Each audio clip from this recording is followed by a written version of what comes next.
My name is Anna Miller. I am 25 years old, and I have been married for almost a year. Many people think a wedding changes everything in one day, that love becomes complete the moment vows are spoken. But for me it was different. Marriage began with silence, a silence that felt heavy and confusing. I grew up in a small town where girls were taught to obey, to behave quietly, and never to question decisions made by parents or others. My mother always said a good daughter is a quiet daughter. My father believed decisions were not for daughters to make. I learned early how to listen. I learned how to hide my thoughts. I never learned how to choose. When I met Robert Collins, I thought he was different. He was 38 years old, confident, calm, and respected by everyone who knew him. He spoke gently, never raised his voice, and seemed to understand the quiet in me before I even spoke. He admired my innocence, my shyness, my careful way of observing the world. I believed that admiration was love, and I trusted him with my whole heart. Our engagement was quick. There was no room to doubt, no space to question. Only agreement. Everyone told me I was lucky. A good man. A stable life. A safe future. I thought they were right. I thought I was ready. But on our wedding night, fear arrived before anyone could ask me if I was truly ready. It was not fear of him. It was fear of losing myself. I didn't know how to give myself completely, how to let someone in without disappearing. So I stayed still. Robert noticed, but he did not touch me. He did not ask me questions. He turned away and slept. The room felt wide, empty, and cold. The next morning, nothing was said. The silence felt heavier than words could ever be. Days passed, then weeks, then months. I learned to become a wife in action, not in voice. I cooked the meals, I cleaned the house, I smiled at visitors. I kept the home warm and tidy. But inside I felt frozen. Every night, I lay awake listening to Robert's breathing. I wondered if he regretted marrying me. I wondered if I had failed him somehow. I wondered if something was wrong with me. I felt untouched, unheard, yet expected to perform the role of a wife perfectly. People began asking questions carefully, with polite smiles and soft tones. When will we hear good news? Why are you so quiet? Marriage changes a woman, they said. Their words cut deeper than silence itself. Robert never defended me. He never asked me if I was struggling.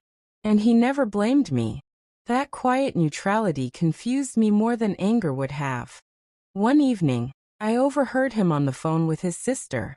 I don't know, he said. We are taking time. I want her to be ready.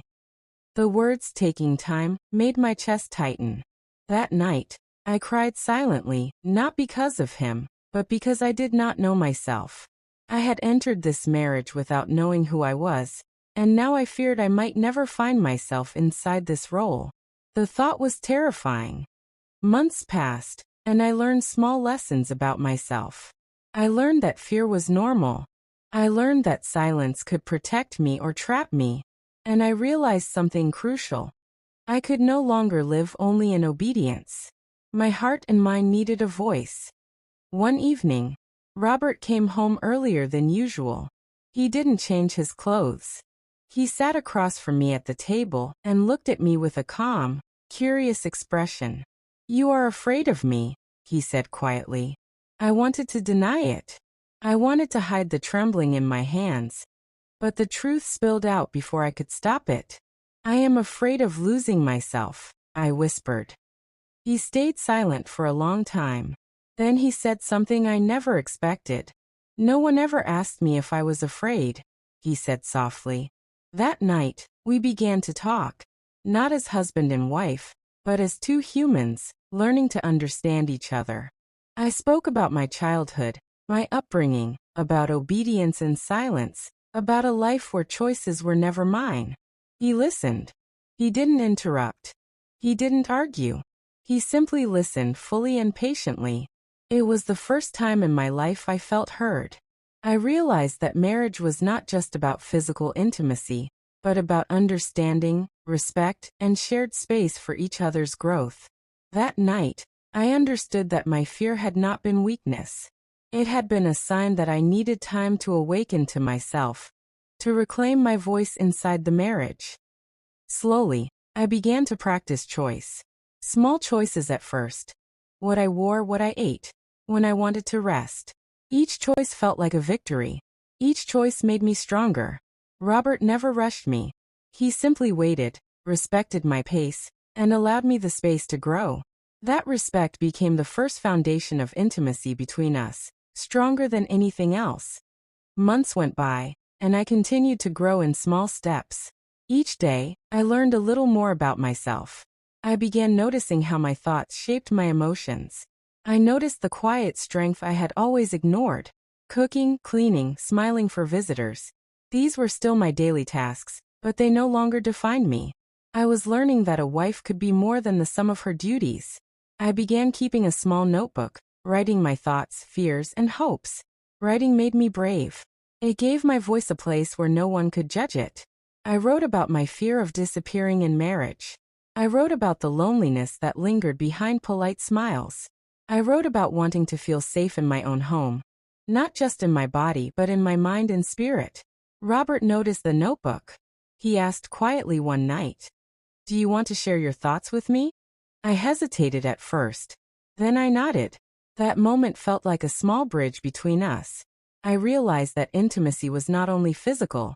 It was emotional, it was trust, it was patience. Over time, our conversations grew longer. We talked about dreams, childhood memories, hopes for the future. I began to understand that marriage was not about completing each other, but about standing side by side while each of us became whole. My fear slowly began to loosen its grip. I still felt shy and vulnerable, but I also felt alive, and that feeling was new and precious. One rainy evening, I sat by the window, watching the water run down the glass. Robert joined me holding a cup of tea. He didn't speak at first. He simply handed me the cup and sat close. I felt the warmth of the tea and the quiet warmth of his presence. We didn't need words. That silence carried understanding. I realized that love was not about urgency or pressure. Love was about waiting. Love was about respecting the pace at which someone could bloom. For months, I had believed that I needed to change immediately to meet expectations. Now I understood that patience was a gift, and that giving each other time was the most generous expression of love. I began practicing choice more confidently. I decided when to cook elaborate meals, and when to keep things simple. I chose when to smile at visitors, and when to retreat for quiet. I started saying small no's when something made me uncomfortable. Each time I spoke up, I felt a small surge of power. Power not to control others, but to control my own life. Robert never criticized me. He never questioned my timing. He only encouraged, guided, and sometimes waited silently. The house, once a place of silent fear, began to feel safe. My body and my mind slowly remembered that they belonged to me. And for the first time, I felt that my marriage was not a cage but a shared journey. One evening, I told Robert about my childhood dream. To travel, to see places beyond our small town, to learn about the world. I had never shared this dream with anyone before. "Why now?" he asked softly. I shrugged, unsure. "I'm learning to speak," I said. "I'm learning that my voice matters." He smiled. "Your voice always mattered, Anna. You just didn't know it yet." That night, we talked for hours. I realized that intimacy was built on trust, patience, and understanding, not just physical closeness. The more I shared, the stronger I became. And the more I became myself, the more he admired me.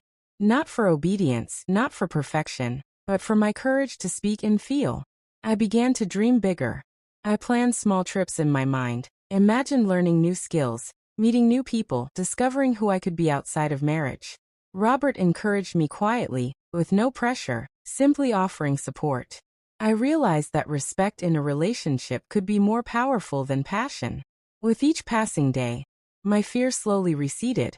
I no longer measured myself against impossible expectations.